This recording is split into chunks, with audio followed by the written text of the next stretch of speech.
one. Yeah. What is up? What is up?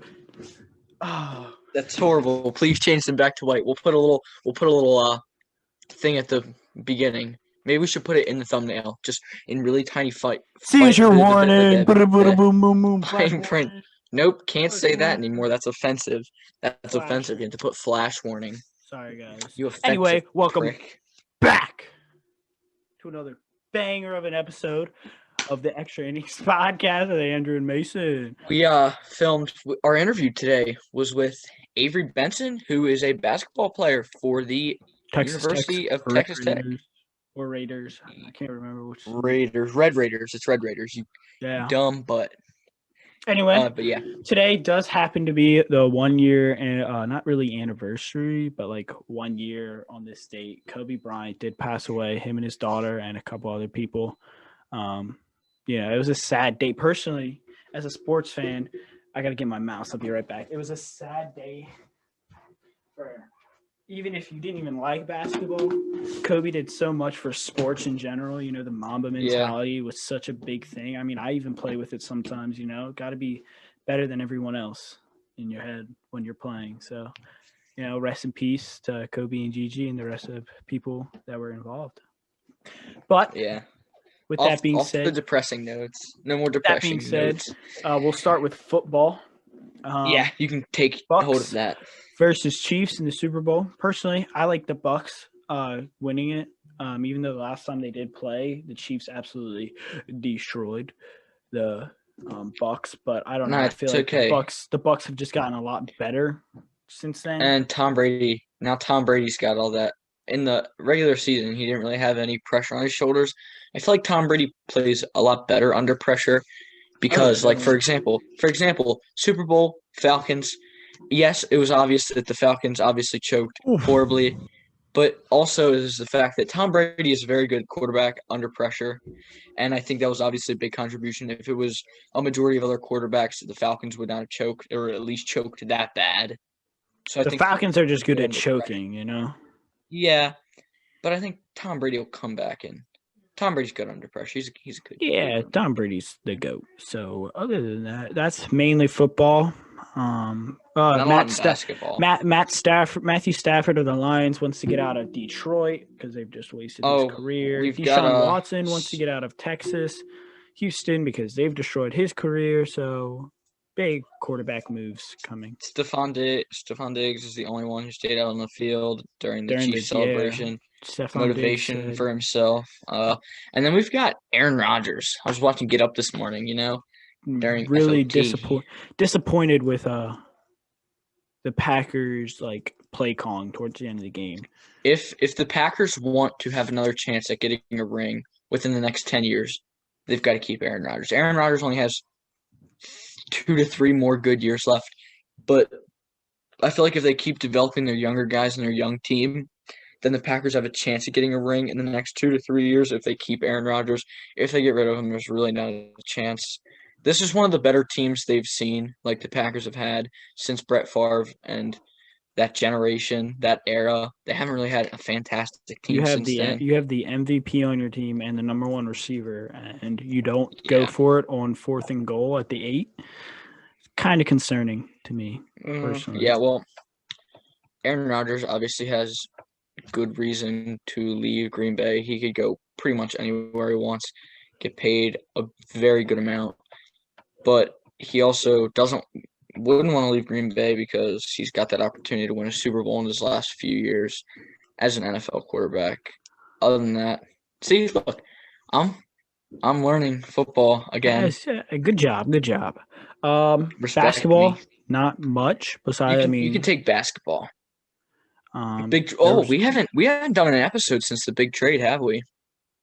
Oh yeah, no. James Harden is on the Nets now. They don't know how to play defense, so they lost to the Cavaliers. Lakers Jared in 6. Allen's first game. Lakers in 6. Jared Allen's first game against his old team absolutely destroyed him. Let's go to baseball. We've got a lot happening in baseball. So much happening in baseball. I can't even talk. This is a good one for us. Orioles fans. This literally just happened 20 minutes ago, I want to say, the Orioles have acquired shortstop Freddie Galvis. I thought you were about to say pitcher Trevor Bauer, but I mean, Freddie I would have Galvis gotten is cool excited. too. Freddie Galvis. Makes me excited. Good shortstop. Whatever reason the Orioles decided to get rid of shortstop Jose Iglesias, they just don't. They're gonna rebuild, but they don't have any good guys to rebuild around. Trey Mancini, that's about it. Hopefully he doesn't relapse. But Adley Rushman, yeah, but he's not a guy to rebuild around. Mountcastle. He's a guy that you rebuild with. We also have MLB on Fox. Let's go there. And a lot The is happening. Yankees make moves left and right to get pitchers. Looks like they're not going after Trevor Bauer. Here's another one that happened 3 hours ago. Marcus Semien finally made an agreement with the team, the Toronto Blue Jays. 1 year, $18 million deal, doing good for himself. JT Realmuto in agreement with the Phillies on a 5-year deal, $115.5 million, arguably one of the best catchers in the MLB right now. Where is the Phillies getting all this money, Yeah, they're paying Bryce Harper so much money. And then the Yankees trade Adam Ottavino to the Red Sox for who? It's only the second trade Doesn't between the Red Sox and the Yankees. I don't think ever, Brad but since Hand. 1998. Yeah, this is as of 2 years ago. Brad Hand is in agreement with the Nationals. The Yankees acquired Jameson Taylor from the Pirates. Tyone. Obviously, this is kind of I got saying this with a heavy heart. Rest in peace, Hank Aaron. One of the goats of baseball. Arguably top 3 baseball players. Not of all time. Maybe. Could he be in the top 5?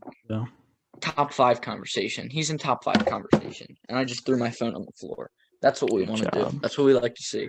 Good job. Obviously, good job. We've got a few more things for baseball. One that aggravates a lot of. Can save the rest of this schnazzle for Friday. No, this is important. This aggravated a lot of baseball fans. No players at all were elected into the Hall of Fame this year. None. Barry Bonds passed up again. Sammy Sosa passed up again. Pete Rose passed up again. Clemens passed up again. Curt Schilling passed up. It's bad. And this is very breaking. Curt Schilling asks to be removed from the Hall of Fame ballot next year. So Curt Schilling is giving up. Was his exact quote. He said, "I will not participate in the final year of voting. I am requesting to be removed from the ballot. I'll defer to the Veterans Committee and men whose opinions actually matter." So what everybody's saying and what everybody's angry about is, and this will probably appeal to our audience. I feel like our audience of all 35 of you are fairly 35 young. 35 is better than 0. 35 of you staying solid. We appreciate every single love one every 35. Anyway, everybody is saying that all these guys are boomers. I know that's an outdated meme, but that's actually the majority of the comments on MLB's post. They're all boomers. It's like a let the kids play sort of deal. They're not electing these guys in. And I personally don't think it's good for the game of baseball if they're going to keep all this boring stuff going, I guess you could say. Because baseball now, obviously, a lot of people can say it's a boring sport to watch. Let's just let everyone take PEDs and have pitchers throw 105 and hitters just tank them like 900 feet. No, I'm not saying that. Hey, but also people are like making it. Obviously, baseball can be a tough sport to watch at times. It gets tough even to play. And if MLB wants to make more money, they're gonna need to bring more of the excitement back in. Juiced baseballs, obviously, something. Their baseballs are already juiced. Okay. I know, but they're gonna have to continue to do it if they want to make the game more exciting. And it's not really about like the spirit of the game anymore. It's about marketing. It's a business. Above all things, it's a business, which is what overall is a big. This is a business. Worry for everything. Our podcast is a business. This is a business. We got Viper Fit. Shout out to Viper Fit, first ever sponsor. Don't have the chains on my person. but we'll be giving them. I'll get mine. Give them to Andrew soon. They're pretty fire chains. But yeah, with all that stuff, Shanazzle, this is probably our longest sports segment we've had for a while. There's a lot. But There's anyway, a lot going on in baseball. There's a lot going on in baseball. Boom, boom. We'll send you to Avery Benson. Avery Benson. I almost forgot his name. How long? That wasn't that long of an interview. It was pretty long that I remember. But he also had some fire ass hair and a fire ass mustache. All right. See you guys there. Can you hear me? Yeah, we hear you. All right, yeah. All right, thanks for coming on. No problem, man. It's nice to have there's a lot of new college athletes coming up, obviously the draft. So it's nice to get inside information, talk to guys that play college basketball and everything about what's happening. So I guess we could just get right into it. So with the tournament being moved to Indiana mostly, how does that have you guys talked about that with the coaches and everything yet? How's that going to affect you guys and the tournament if you guys make it? We talk highly around here about making the tournament, and that's the goal. Not just making it, but winning the whole thing. That's kind of the goal every year when we start out. That's what we're working towards. But coach is he's always about the next game that we play is the biggest game. But he has mentioned about how it is going to be all in one place and how unique that is and how different it's going to be. But it's still going to be a whole lot of fun, and it's still just going to be kind of like the same setup. You're just there to take care of business and win some ball games. So we're excited about it. We're excited to be a part of something for the first time. The NBA was in a bubble, and that's a big deal. It's a big deal to be a part of something like that.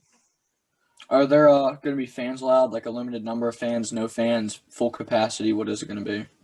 I don't know that much information about it. I could assume that, there's going to be a percentage number allowed in the, in the venues. But it's up to basically NCAA, I guess, and what they're willing to there. So, it's not going to be the normal, 70,000 inside, football, pro football arena, but I assume there'll be, still plenty of people there. So you guys are coming out of the off season now. It's kind of starting the season. You got a few months till the tournament. So what are you trying to improve on now? You've had some time to play. You've had some time to play in games, see what you need to work on the most, see what you're doing better at this year. So what are you trying to work on the most right now in the beginning half of the season? Personally, just being able to, hit open shots, move the ball. My role here is very big. It's, I don't have really any pressure to score points. It's play hard, play good defense, keep the offense running. But as a team, we didn't have, the typical off season. Usually we're here all summer. We weren't able to do that, due to COVID. And we weren't able to have our scrimmage and our exhibition game. And so we started out by just jumping right into it. So, we're trying to get better as a team every day, which we are. These young guys, jumping into something, just like we are, that we've never done before. And so just getting better as a team and being able to win ball games together. So it's obviously a much different season from seasons in the past. Is there any, besides the tournament, is there any new talent or young guys or something you've been working on that you're proud of or something that you're looking forward to coming up this season? Yeah, man. I'm a 4-year guy here.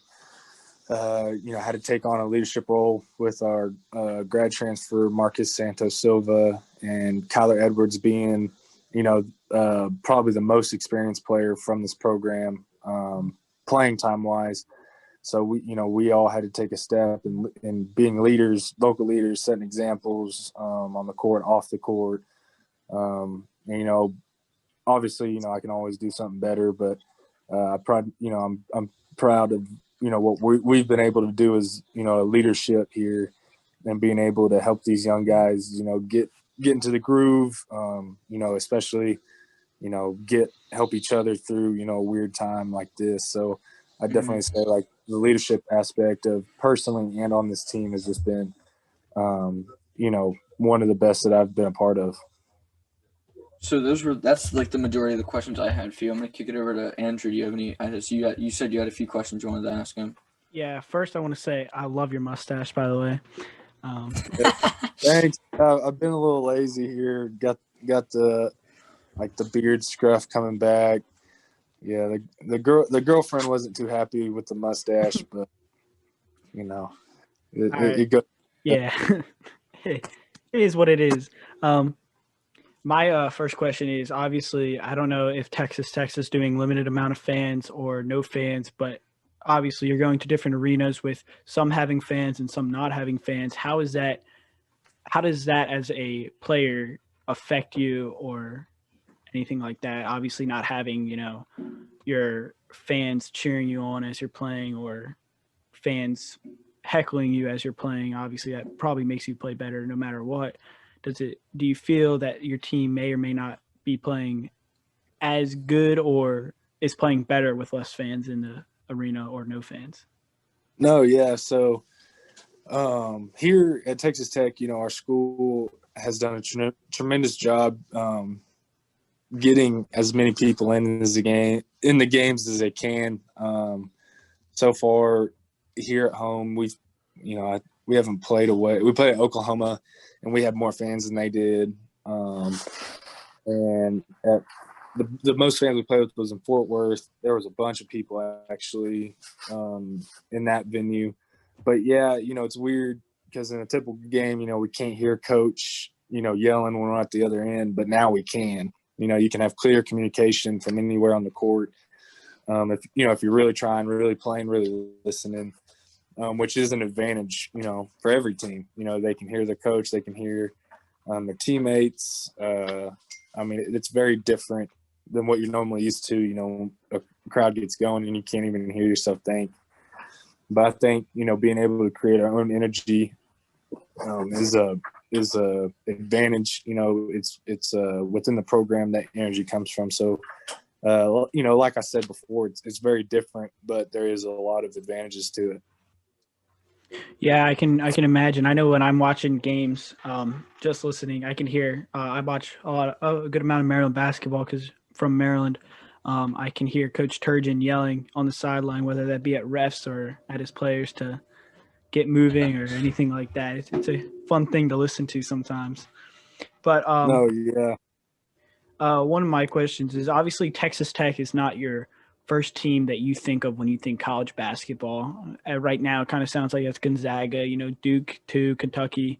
No matter their success, they're getting a lot of, nods from recruits or from just people in general. How does playing for Texas Tech, do you feel like maybe you're could be held back from playing for Texas Tech, or do you feel like you're at the right spot for your talent wise? Man, since Coach Beard, he's been here for 5 years. He was here a year before I got here. He's changed the culture of this place. He's turned it into a winning program. We are now, we have a couple of top 5 recruits, come here this past year, Michael Peavy, Namari Burnett. It's becoming a place for basketball players. And that's, due to Coach Beard and the staff, they work relentlessly on building this program, selling out games, and I believe he's in the conversation with the Dukes and Gonzagas and Kansases when it comes to, the recruiting process. I believe that, who we go after, they go, man, that's a good school to attend. That's a good program to play for. So definitely I think, this is the right place if you're willing to work and, ultimately want to win. So it's in the future, obviously it'll be unfortunate for you because you'll be graduated by that point, but do you think the future of Texas Tech basketball, it looks really, really good then? Oh, for sure. Before Coach Beard, dies or, ends up going pro, whatever he wants to do with his life, he'll hang a banner here. I mean, that's without a doubt. He's wired different. He wants to win. And, he's willing to do anything to get to that point, back to that Monday night. And, that's a guy that I think anyone would want to play for. I mean, he's here for, to win ball games. So, Yeah. Yeah. So obviously, you're a senior this year. If the NBA doesn't come calling your name, do you expect yourself to stay in the system, whether that be G League or going overseas to play in a basketball league or just playing in a semi-pro league around where you live? Do you expect yourself to continue to play basketball even if the NBA doesn't come calling your name? Yeah, that it's funny. I really don't see myself playing professional basketball. But I enjoy the outdoors. I enjoy working. I actually, work on a ranch during the summers. So, I'll probably dive into that because, it's something else I love to do. I got to take care of my business here first. And, I am a 4-year guy here in classroom. I'm a senior, but I have 2 years of eligibility left. So I could be a 6-year guy if I chose to. But, realistically talking, there's a lot of things that go into being a pro. And, I check maybe one of those 40 boxes. And, I'm perfectly comfortable with that. But I know I can contribute here. Help us win a lot of ball games, and that's all I need. Yeah, I mean, it's perfect. You're at your perfect situation that you want to be in right now. So it's just you're doing yourself, which you can't complain. You can't argue with personally. I have 2 more questions. Actually, one more. Yeah, one more. I completely forgot my one question. So, what's the best piece of advice you've either gotten or could give to someone who wants to, become a college athlete or stuff like that? Yeah. When I got here, Coach, and Coach Beard still preach it to this day. Don't be scared of being great. Don't be scared of the work that it takes, the dedication that it takes. Cause, at this level, it's a job. We're here from, 8 in the morning to, I'm still here doing my homework, 8 at night. I've been here all day. You can't be scared of it. You got to go get it. And, if that's your dream, you're willing to work for it. You're willing to, lace them up and go after it. Just go after it, do your work, and, it'll pay you tenfold in the long run. All right. Well, I don't have any more questions. Mason, do you have any more? No, I don't. Thank you for coming on the podcast, man. Yeah, No thank problem. you. Thank you. Thank you. All right. So well, we'll let you get on with your evening. Yep. All right. Appreciate it, though. I wish you have a guys good best of evening. luck. Yep. God bless. See Same ya. to you. Good guy. All right. Good guy. Good guy. We got I mess with his flow, We have y'all. a I mess with his problem. flow. We have a problem. We have a problem. The What's our problem? The wheel of my chair that I had so incredibly taped has broken off again. So right now I'm working with a lopsided chair. If I can show you guys really quick. I don't have a wheel on my chair. It's a problem that I need to fix before we film before we film tonight. I need to fix that. Yep. Well, But good guy. Great The guy. mustache was incredible. Mustache The flow was incredible. Oh my god. Flow was incredible. His aspirations to work on a ranch. He was chewing dip, had a lip in. Fire. Absolutely fire. What a guy. All right. Well, with that being said, I want to say thank you if you're watching. We love you all. We love you all. The support has been amazing. Obviously, you got a lot of good comments, a lot of good everything like that. So thank you. Lots of good feedback. Like, not just like putting people down, criticism, like constructive criticism, which I appreciate. If you've got advice that will make it better, put it in the comments. Do something. DM me. I don't know. DM the podcast account. Constructive criticism is good. Helpful. Can help us make something that you guys will enjoy more. Yeah. Anyway, with that all being said, peace.